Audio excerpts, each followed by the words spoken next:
तुलसीदास जी द्वारा रचित श्री रामचरितमानस। नमस्कार दोस्तों, मैं रेनू। इस वीडियो में राम जी वनवास को जा रहे हैं और अयोध्या की जनता बहुत दुखी है। राम जी की माता कौशल्या राम जी को बार बार चूम चूम के रो रही हैं। प्लीज मुझे सब्सक्राइब करके सहयोग करें। पाली जन्म फल पाई, एहु बे गए हो रजाई। विदा मातु सन आवो मांगी, चलो बनही बहुरी पगलागी। आपकी आज्ञा पालन करके और जन्म का फल पाकर मैं जल्दी ही लौट आऊँगा, अतः कृपा आज्ञा दीजिए। माता से विदा मांग आता हूँ, फिर आपके पैर लगकर प्रणाम करके वन को चलूँगा। अस कही राम गबनु तब कीना, भूप शोक बस उतरु नदीना। नगर व्याप गई बात सुती छी, छुअत चढ़ी जनु सब तन बीछी। ऐसा कहकर तब श्री रामचंद्र जी वहाँ से चल दिए। राजा ने शोक बस कोई उत्तर नहीं दिया। वह बहुत ही तीखी अप्रिय बात नगर भर में इतनी जल्दी फैल गई, मानो डंक मारते ही बिच्छू का विष सारे शरीर में चढ़ गया हो। मुख सुखई लोचन समई, शोक न हृदय सबाई। मनो करण रस कटकई, उतरी अवध बजाई। सबके मुख सूखे जाते हैं, आँखों में आंसू बहते हैं, शोक हृदय में नहीं समाता। मानो करुणा रस की सेना अवध पर डंका बजाकर उतर आई हो। मिलही माज विधि बात बिगाड़ी, जहाँ तहाँ दई के कई गाड़ी। एही पाप नहीं बूझी का पड़यूं, छाई बबन पर पावक धरयूं। सब मेल मिल गए, सब संयोग ठीक हो गए थे। इतने में ही विधाता ने बात बिगाड़ दी। जहाँ तहाँ लोग केकई को गाली दे रहे हैं। इस पापिन को क्या सूझ पड़ा जो इसने छाए घर पर आग लगा दी। पालब बैठ पेड़ एही काटा, सुख मोहु शोक ठाठु धरि टाठा। सदा राम एही प्राण समाना, कारण कवन कुटिल पनु थाना। पत्ते पे बैठकर इसने पेड़ को काट डाला, सुख में शोक का ठाठ ढट कर रख दिया। श्री रामचंद्र जी इसे सदा प्राणों के समान प्रिय थे, फिर न जाने किस कारण इसने ये कुटिलता ठानी। कहा न पावक जार शक, का न समुद्र समाई। का न करे अबला प्रबल, कही जग कालु न खाई। आग क्या नहीं जला सकती, समुद्र में क्या नहीं समा सकता। अबला कहाने वाली प्रबल स्त्री क्या नहीं कर सकती, और जगत में काल किसको नहीं खाता। जो हटि भयो सकल दुख भाजनु, अबला विबस ज्ञान गुण गाजनु। एक धर्म परमीत पहचाने, न पहु दोष नहीं दही सयाने। जो हट करके केकई की बात को पूरा करने में अड़े रहकर स्वयं सब दुखों के पात्र हो गए। स्त्री के विशेष वश होने के कारण मानो उनका ज्ञान और गुण जाता रहा। एक दूसरे जो धर्म की मर्यादा को जानते हैं और सयाने हैं, वे राजा को दोष नहीं देते। शिवि ददीच हरिचंद कहानी, एक एक सन कहीं बखानी। एक भरत कर सम्मत कहीं, एक उदास भाई सुन रही। वह शिव दधीच और हरिश्चंद्र की कथा एक दूसरे से बखान कर कहते हैं। कोई एक इसमें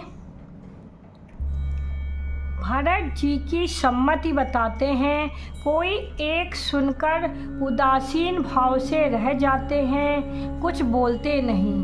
कान मोदी कर हृदय गही जिया, एक कहीं एक बात अलीहा, सुकत जाई अस कहत तुम्हारे, राम भरत कहूँ प्राण प्यारे। कोई हाथों से कान मूंद कर और जीभ को दांतों से लेकर दबाते हैं, और ये बात झूठ है। ऐसी बात कहने से तुम्हारे पुण्य नष्ट हो जाएंगे। भरत जी को तो श्री रामचंद्र जी प्राणों के समान प्यारे हैं। चंदु चबे बरु अनल कन सुधा होई बिस्तुल, सपने कबऊ न करही किछु, भरत राम प्रतिकूल। चंद्रमा चाहे शीतल किरणों की जगह आग की चिंगारी बरसाने लगे और अमृत चाहे विष के समान हो जाए, परंतु भरत जी स्वप्न में भी कभी श्री रामचंद्र जी के विरुद्ध नहीं करेंगे। विप्र बधु कुल मान जेठेरी, जे प्रिय परम के कई केरी, लगी देन सिख सीलु सराई, बचन बान सम लागई ताई।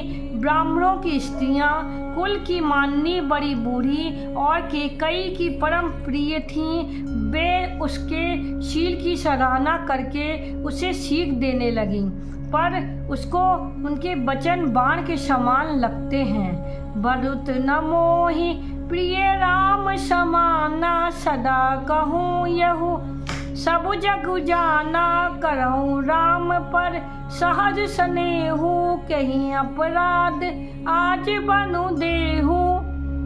वह कहती हैं, तुम तो सदा कहा करती थी कि श्री रामचंद्र के समान मुझको भरत भी प्यारे नहीं हैं। इस बात को सारा जगत जानता है। श्री रामचंद्र जी पर तुम स्वाभाविक ही स्नेह करती रही हो, आज किस अपराध से उन्हें बन देती हो। कबहु न कियो सबति आरेषु, प्रीत पतित जाने सबु देशु, कौशल्या अब कहा बिगाड़ा, तुम जही लाग बैजपुर पारा।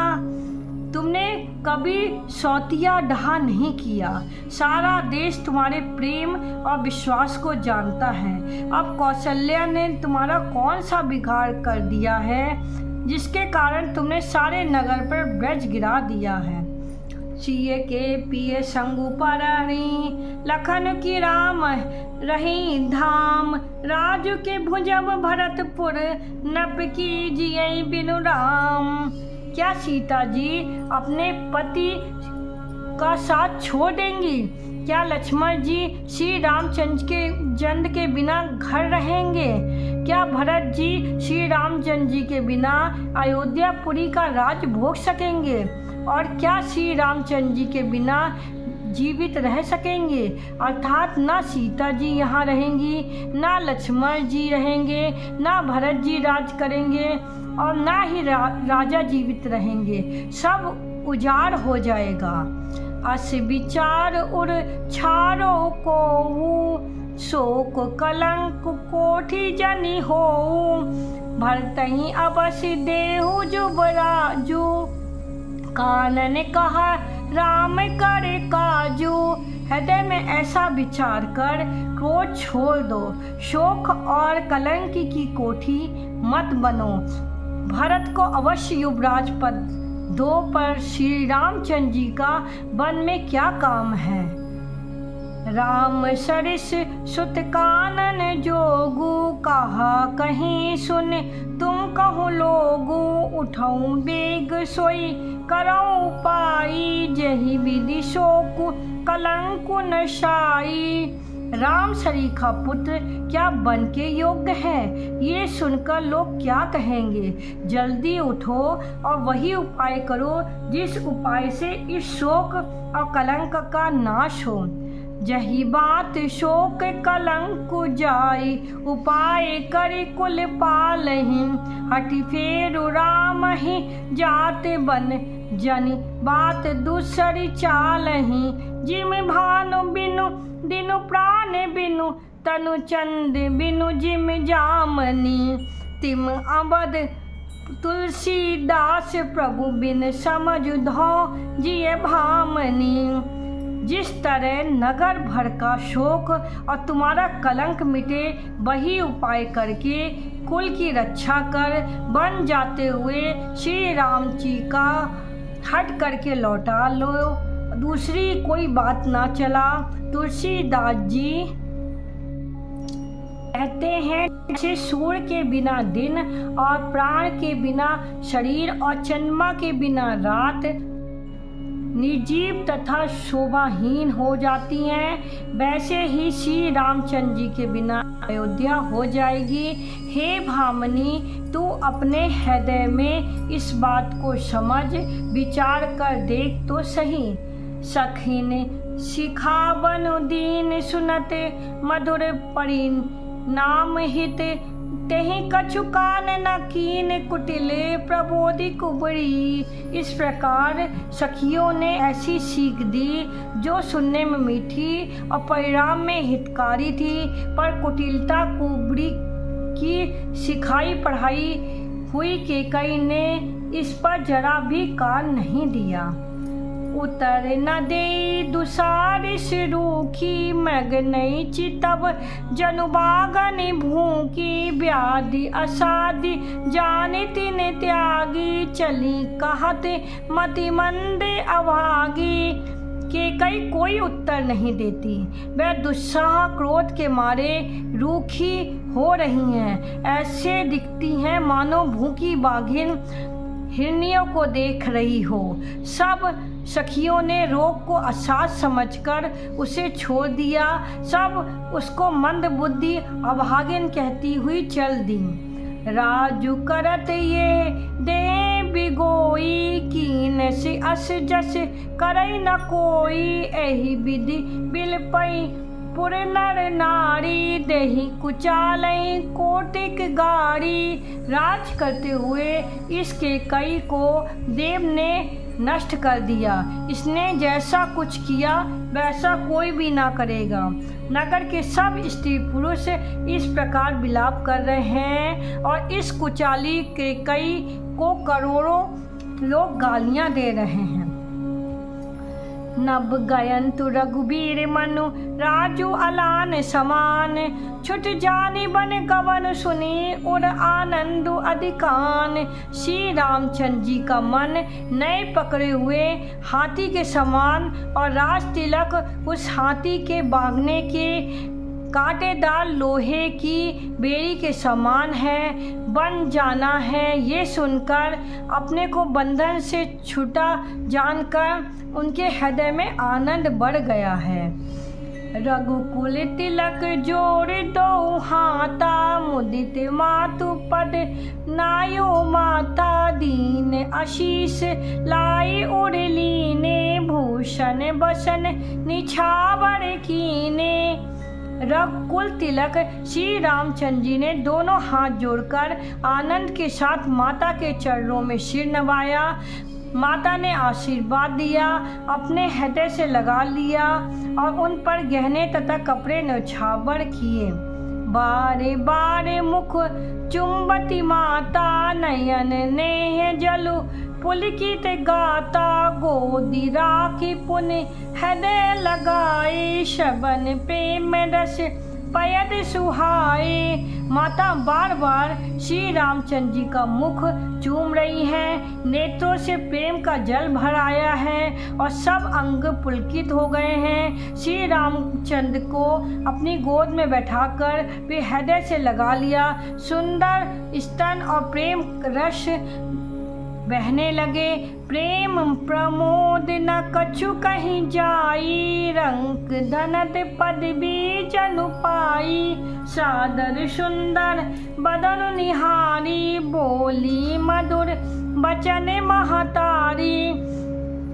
उनका प्रेम और महान आनंद कुछ कहा नहीं जाता। मानो कंगाल ने कुबेर का पद पा लिया हो। बड़े आदर के साथ सुंदर मुख देखकर माता मधुर वचन बोली। कहूँ तात जननी बलिहारी, कमहि लगन मृदु मंगलकारी। सुकृतशील सुख शिव सुहाई, जन्म लाभ कहा अविद अवघाई। हे तात, माता बलिहारी जाती है, कहो ये आनंद मंगलकारी लग्न कब है, जो मेरे पुण्यशील और सुख की सुंदर सीमा है और जन्म लेने के लाभ की पूर्णतम अवधि है। जय चाहत नर नारी सब अति आरत एहि भांति, जिम चातक चातक त्रसित वृष्टि शरद ऋतु स्वाति। तथा जिस लगन को सभी स्त्री पुरुष अत्यंत व्याकुलता से इस प्रकार चाहते हैं, जिस प्रकार प्यास से चातक और चातकी शरद ऋतु के स्वाति नक्षत्र की वर्षा को चाहते हैं। तात जाऊं बले बेग नहाऊं, जो मन भाव मधुर कछु खाऊं। पितु समीप जब जायो भैया, भई बड़ बार जाल बड़ी मैया। हे तात, मैं बलैया लेती हूँ, तुम जल्दी नहा लो और मन भावे कुछ मिठाई खा लो भैया। सब पिता के पास जाना, बहुत देर हो गई है। माता बलिहारी जाती हैं। मात बचन सुन अति अनुकूला, जनु सने सुर तलु के फूला। सुख मकरंद भरे श्री मूला, निरख राम मनु भवन न भूला। माता के अत्यंत अनुकूल वचन सुनकर, जो मानो स्नेह रूपी कल्प वृक्ष के फूल थे, जो सुख रूपी मकरंद से भरे थे और श्री राजलक्ष्मी के मूल थे, ऐसे वचन रूपी फूलों को देखकर श्री रामचंद्र जी का मन रूपी भौरा उन पर नहीं भूला। धर्म धुरीन धर्म गति जानी, कह्यो मातु सन अति मृदुबानी। पिता दीन मोहि कानन राजू, जहाँ सब भांति मोरे बर काजू।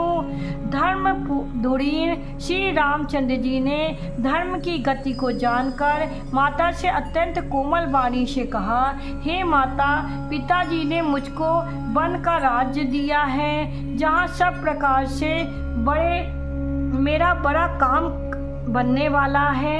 आयुष देहि मुदित मन माता, जहि मुद मंगल कानन जाता। जनि सने बस डर पसी भोरे, आनंद अम्ब अनुग्रह तोरे। हे माता, तुम प्रसन्न मन से मुझे आज्ञा दें, जिससे मेरी वन यात्रा में आनंद मंगल हो। मेरे स्नेह बस भूल कर भी डरना नहीं। हे माता, मेरी कृपा से आनंद ही होगा।